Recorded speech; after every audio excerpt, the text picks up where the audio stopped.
Hello, very good morning to all. कैसे हैं आप? तो आज का टॉपिक है कॉम्बिनेशन ऑफ एरर्स पर ही, और आज हम पढ़ेंगे errors in multiplication and division. Last lecture में हमने पढ़ा था error in addition and subtraction, और we can say error in sum and difference. तो आज का लेक्चर है लेक्चर नंबर 28। तो स्टार्ट करते हैं आज का लेक्चर हम एरर इन मल्टीप्लिकेशन से। ओके, तो देखिए सबसे पहले एरर इन ए प्रोडक्ट। तो इसके लिए हमें सबसे पहले एक पॉइंट याद करना होगा। लास्ट लेक्चर में आपको बताया था very very important point, which is error are always additive in nature. Error जो होते हैं वो हमेशा ऐड होते हैं, ना वो सब्ट्रैक्ट होते हैं, ना मल्टीप्लाई होते हैं, ना डिवाइड होते हैं। आप इस एग्जांपल से आपको पता लग जाएगा, इन दोनों टॉपिक से आपको पता लग जाएगा, मल्टीप्लिकेशन और डिवीज़न से। तो देखिए, जैसे एक क्वांटिटी है x, वो दो क्वांटिटी के a और b के मल्टीप्लाई से बन रही है। तो x is the product of a and b। ठीक है, तो यहाँ पर a और b के मल्टीप्लाई से बन रही है x। ये बात क्लियर हुई आपको? ओके। अब अगर हम देखें तो अगर एब्सोल्यूट एरर देखें हम a के मेज़रमेंट में, तो वो डेल a है, डेल्टा a है। भाई a की एब्सोल्यूट एरर कितनी है? Delta a। b की एब्सोल्यूट एरर कितनी है? Delta b। तो डेल्टा b कौन है? Absolute error in the measurement of b। x कौन है? Absolute error in the measurement of x। ठीक है, तब हमारे पास जो हमारे पास मेजरमेंट होता है, हम उसको कैसे लिखते हैं? हम ऐसे लिखते हैं, क्योंकि a में भी एरर है, b में भी एरर है, तो x में भी एरर आएगी। तो फाइनल जो मेज़रमेंट होता है, हमने लास्ट क्लास में भी देखा था, वो ऐसे बनता है x plus minus delta x, ठीक है, इक्वल्स टू a, पूरा a। अब a की क्वांटिटी बदल के क्या बन जाएगी? a बन जाएगा a प्लस माइनस डेल्टा है, क्योंकि a के अंदर एरर है। मल्टीप्लाई b की वैल्यू क्या बन जाएगी? b plus minus delta b। तो आपको क्लियर हुआ, x equals to a multiply b। तो हम ऐसे लिख सकते हैं x equals to a multiply b, क्योंकि a में भी एरर है और b में भी एरर है। ओके, तो इस टर्म के बाद देखिए आप, अब मैं क्या करता हूँ, इस टर्म में x की मल्टीप्लाई करता हूँ और x का डिवाइड करता हूँ। तो हम किसी भी टर्म में x की मल्टीप्लाई और डिवाइड करते हैं तो 1 का मल्टीप्लाई करते हैं। अगर हम किसी भी स्टेप में 1 का मल्टीप्लाई करते हैं तो उस स्टेप पर कोई भी फ़र्क नहीं पड़ता है। अब इस स्टेप में देखिए आप, इसमें भी मैं a की मल्टीप्लाई और a का डिवाइड कर रहा हूँ, तो कोई फ़र्क नहीं पड़ रहा। इस स्टेप में भी मैं b की मल्टीप्लाई और b का डिवाइड कर रहा हूँ। ठीक है, मैं थोड़ा सा बड़ा करके आपको एक को थोड़ा जूम करता हूँ मैं। ठीक है, अब आपको दिख रहा होगा। फिर से देखिए, इस स्टेप में मैं x की मल्टीप्लाई और x का डिवाइड कर रहा हूँ। इस स्टेप में मैं a की मल्टीप्लाई और a का डिवाइड कर रहा हूँ, और इस स्टेप में मैं b की मल्टीप्लाई और b का डिवाइड कर रहा हूँ। तो एक तरह से मैं 1 की मल्टीप्लाई कर रहा हूँ इन स्टेप्स में, तो कोई फ़र्क नहीं पड़ता है। ठीक है, अब मैं x का जो डिवाइड है वो ब्रैकेट के अंदर कर रहा हूँ। तो यहाँ पर देखिए, x अपॉन x कितना हो गया? 1। तो ये आ गया 1। फिर आ गया plus minus del x upon x, ये आ गया। अब a का डिवाइड कर रहा हूँ, a upon A 1, plus minus del A upon A. फिर b का डिवाइड कर रहा हूँ, b upon b equal to 1 plus minus del b upon b। तो ये स्टेप आपको क्लियर हुआ? ओके। अब मैं आपको पता है कि x equals to a multiply b होता है, तो इस x की जगह हम लिख देंगे a मल्टीप्लाई b। और यहाँ पर देखिए, एक a है, ये b है, इनको हम साथ में लिख देते हैं ab। तो क्या होगा, ab से ये ab हमारे पास कैंसिल हो जाएगा। तो पीछे जो रिमेनिंग टर्म हमारे पास रहेगी वो रहेगी 1 plus minus del x upon x equals to 1 plus minus del A upon A multiply 1 plus minus del B upon B. तो ये टर्म हमारे पास रिमेनिंग रहेगी। अब हम इन टर्म्स को आगे सॉल्व करेंगे, तो 1 की मल्टीप्लाई करेंगे इस पूरी टर्म से, तो आएगा 1 plus minus del B upon B. फिर हम plus minus del A upon A की मल्टीप्लाई करेंगे, तो आएगा प्लस माइनस डेल ए अपॉन ए प्लस माइनस डेल ए अपॉन ए multiply del B upon B. तो ये टर्म हम आगे भी देखते हैं। ये देखिए, ओके। तो हम क्या करते हैं, 1 plus minus del x upon x, वो जो पिछली दो टर्म्स थी हमने उनको मल्टीप्लाई किया है, तो हमारे पास आ गया है 1 plus minus del B upon B plus minus del ए अपॉन ए प्लस माइनस डेल ए अपॉन ए multiply del B upon B. इतना क्लियर हुआ? अब जो डेल्टा ए होती है वो होती है एब्सोल्यूट एरर, और एब्सोल्यूट एरर की वैल्यू, जैसे हम एक एग्जांपल लेते हैं। जैसे मान लो एक हमारे पास ट्रू वैल्यू है 5.1 और ये है 4.8 मेजर्ड वैल्यू, तो ये कितना आ गया एब्सोल्यूट एरर? 0.3। तो आप ये ले लीजिए कि हमारे पास डेल्टा ए है जो है 0.3 और इसमें ए का भी डिवाइड होता है। ए मान लीजिए है हमारे पास 10, तो हमारे पास डेल्टा ए अपॉन ए कितना आ जाएगा 0.03। एक मैं आपको एग्जांपल बता रहा हूँ 0.03, तो डेल्टा ए अपॉन ए हमारे पास क्या आ जाएगा 0.03। सुनते रहिए। ओके, अब डेल्टा बी मान लीजिए आप है हमारे पास 0.2 और b की वैल्यू है हमारे पास मान लीजिए 10 फिर से, तो डेल्टा b अपॉन बी भी कितना हो जाएगा 0.02। ठीक है, अब यहाँ पर देखिए डेल्टा ए अपॉन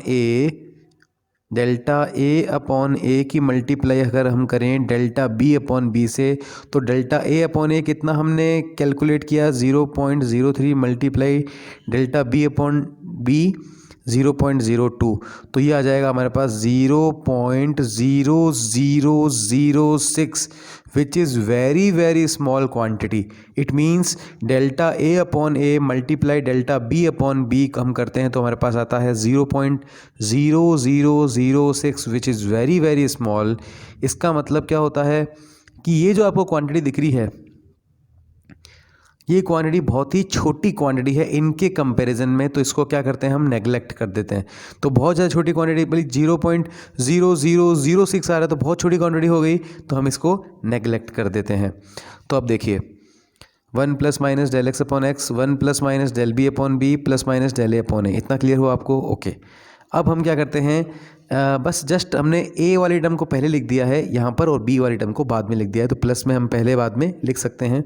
ओके, अब यहाँ से देखिए, अब यहाँ पर जो इस टर्म को आप थोड़ा सा अगर देखें सॉल्व करके, तो ये 1, अगर ये 1 ट्रांसफ़र करते हैं हम इक्वल के इधर, तो ये 1 से 1 कैंसिल हो जाएगा और हमारे पास जो टर्म रह जाएगी वो रह जाएगी plus minus del x upon x. ये देखिए ये टर्म रह जाएगी plus minus del x upon X plus minus del ए अपॉन ए plus minus del B upon B, तो ये टर्म हमारे पास रह जाएगी। अगर आप यहाँ पर देखें तो यहाँ पर कितने सिंबल्स हैं, मतलब कितने साइन हैं, प्लस माइनस कितने साइन हैं, 4 साइन है। तो हम ये कह सकते हैं कि डेल एक्स अपॉन एक्स की 4 वैल्यू बन सकती है। ठीक है, पहले में हम क्या कहते हैं, लेते हैं दोनों के प्लस प्लस लेते हैं, इधर से प्लस लेते हैं इधर से प्लस, तो बन जाएगी प्लस डेल ए अपॉन ए plus del B upon B. ये देखिए प्लस प्लस लिया।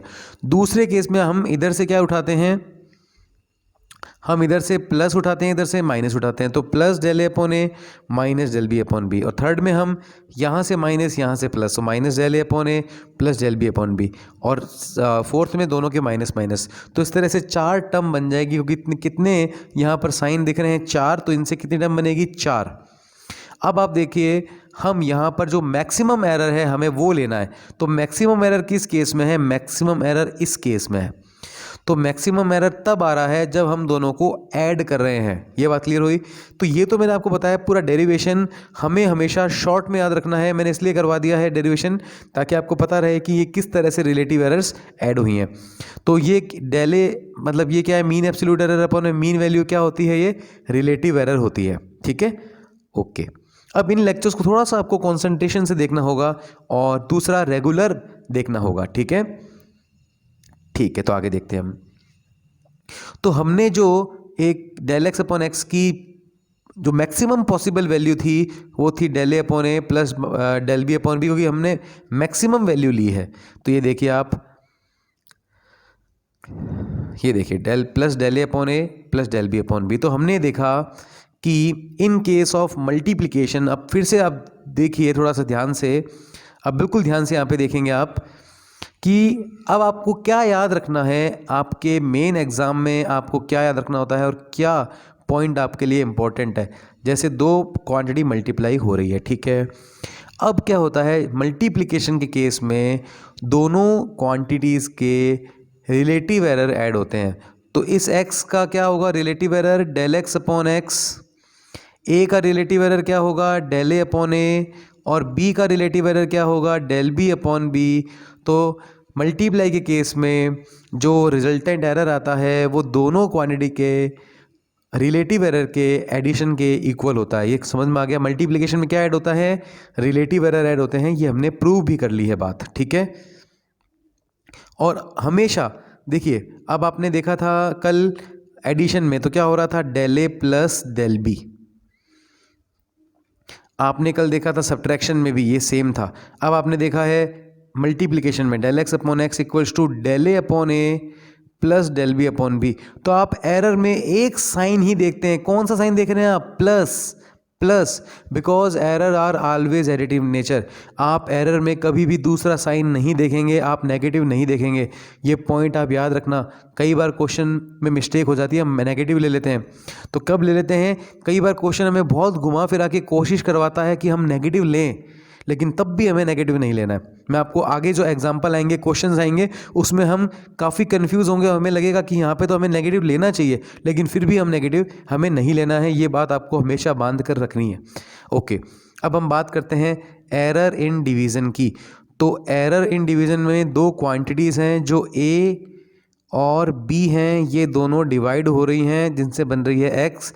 तो अगर हमें एक्स, अगर ए के अंदर एब्सोल्यूट एरर है डेल ए, बी के अंदर एब्सोल्यूट एरर है डेल बी, तो एक्स के अंदर एब्सोल्यूट एरर होगा डेल एक्स, और वो जो डेल एक्स होगा उसका रिलेटिव एरर ए के रिलेटिव एरर के और बी के रिलेटिव एरर के सम के इक्वल होगा, जैसा कि हम मल्टीप्लिकेशन में देखा था। तो एडिशन और मल्टीप्लिकेशन में सेम रहता है, दोनों केस में रिलेटिव एरर्स ऐड होते हैं। ये देखिए, in this case relative errors are additive, relative error add होंगे। ये क्लियर हुआ आपको? ओके, तो ये पॉइंट्स आपको क्लियर हो गए। नेक्स्ट पॉइंट में आइए। ये लास्ट पॉइंट है प्रोपोगेशन का। तो लास्ट पॉइंट ये है कि अगर हमें कोई क्वांटिटी दिखती है और वो इस तरह से दिख रही है कि उसके ऊपर पावर भी है, उसके ऊपर पावर भी है, तो हम उसका कैसे हम सॉल्यूशन करेंगे? तो हमें एक बार आप ये लीजिए कि इसके पावर नहीं है, एक बार इस पावर को आप नेगलेक्ट कर दीजिए। एक बार इसको मैं डब्बे के अंदर बंद कर देता हूँ, आप देखो ही मत इसको, ठीक है? तो अब हमारा सॉल्यूशन क्या रहता है? Del x upon x equals to, ये दोनों डिवाइड हो रही है तो इनका रिलेटिव एरर ऐड होगा डेल ए अपॉन ए प्लस क्या कर देंगे, डेल बी अपॉन बी। इतना क्लियर हुआ आपको? रिलेटिव एरर हमने ऐड कर दिया। अब आपको देखना है पावर क्या है। तो ए के ऊपर पावर क्या है? एन। तो वो एन डेल ए अपॉन ए के आगे मल्टीप्लाई में आ जाएगी। अब आपको b की पावर देखनी है कितनी है। b की पावर कितनी है? m। तो वो डेल बी अपॉन बी की टर्म के आगे आ जाएगी मल्टीप्लाई में। तो इस तरह से हमें, ये देखिए, इस तरह से हमें सॉल्व करना है, ठीक है? और एग्जांपल दूं? ओके, और एग्जांपल देता हूं आपको मैं। जैसे आ गया x equals to a cube. क्या आ गया? x equal to a cube. तो आपको x की रिलेटिव एरर फाइंड करनी है। तो कैसे फाइंड करेंगे? डेल एक्स अपॉन एक्स, और यहाँ पर a है केवल, तो डेल ए अपॉन ए आएगा केवल रिलेटिव एरर, और पावर कितनी है? 3, तो पावर आ जाएगी आगे। ये क्लियर हुआ? और एग्जांपल देखिए, एक और एग्जांपल देखिए। जैसे मैं आपको कहूँ कि x इक्वल्स टू आ गया p q, और यहाँ पर मैं लिखता हूँ p की पावर 2 स्क्वायर और q की पावर -3। तो आप कहेंगे ऐसे -3 आ गया? यस। तो इसे पहले ऐसे कीजिए, पी स्क्वायर -3 है तो इसको लिख दीजिए क्यू क्यूब, ठीक है? इतना क्लियर हुआ? ऐसे लिख सकते हैं। अब इसका रिलेटिव एरर निकालिए, एक्स का डेल एक्स अपॉन एक्स, और पी का रिलेटिव एरर निकालिए डेल पी अपॉन पी, और क्यू का रिलेटिव एरर निकालिए डेल क्यू अपॉन क्यू। अब पी क्या ऊपर क्या है आपको कितना दिख रहा है? स्क्वायर। तो p के ऊपर जो भी पावर होती है वो आगे मल्टीप्लाई में आ जाती है, तो ये 2 आ जाएगी मल्टीप्लाई में। q के ऊपर पावर कितनी है? क्यूब, ये भी मल्टीप्लाई में आ जाएगी, तो ये आ जाएगी मल्टीप्लाई में। तो इस तरह से हमें इसको सॉल्व करना है। इतना क्लियर हुआ आपको? ओके, तो आज की क्लास में इतना ही करते हैं, बाकी हम करेंगे नेक्स्ट क्लास में। अब आपको कुछ ये न्यूमेरिकल हैं जिसके आप स्नैपशॉट ले सकते हैं, और आप ट्राई कीजिए इसको अपने आप सॉल्व करने की। जो हमने आज फॉर्मूले यूज़ किए हैं उस पर प्रैक्टिस है, ठीक है? इनको मैं नेक्स्ट लेक्चर में ऐसा कैसा आपको सॉल्व करवाऊंगा। ये क्वेश्चन स्नैपशॉट ले लीजिए, सॉल्व करना है इसको। अब ये क्वेश्चन एक और देख लीजिए, इसको भी आपको सॉल्व करना है, ठीक है? मैं आपको ये दोनों क्वेश्चन नेक्स्ट क्लास में करवाऊंगा, लेकिन आपको अपनी तरफ से भी सॉल्व करना है। एक बात, स्टडी को रेगुलर करते रहिए। ऐसा ज़रूरी नहीं कि आप एक ही दिन 3 घंटे पढ़ रहे हैं फिर 4 दिन आप पढ़ नहीं रहे। अगर आप रोज़ भी 1 घंटे पढ़ेंगे, आधे घंटा आपने रोज़ आपको टाइम निकालना है, तो रेगुलरिटी इज़ वेरी इंपॉर्टेंट। आप एक बार पढ़ रहे हैं फिर 4 दिन नहीं पढ़ रहे, इससे ज़्यादा जो सही चीज़ है वो है रेगुलरिटी। तो रेगुलरिटी मेंटेन करके रखिए, जो भी डाउट होता है पूछते रहिए, ठीक है। ये क्वेश्चन आपको घर पे करना है। तो आज के लिए केवल इतना ही, बाकी करेंगे नेक्स्ट लेक्चर में।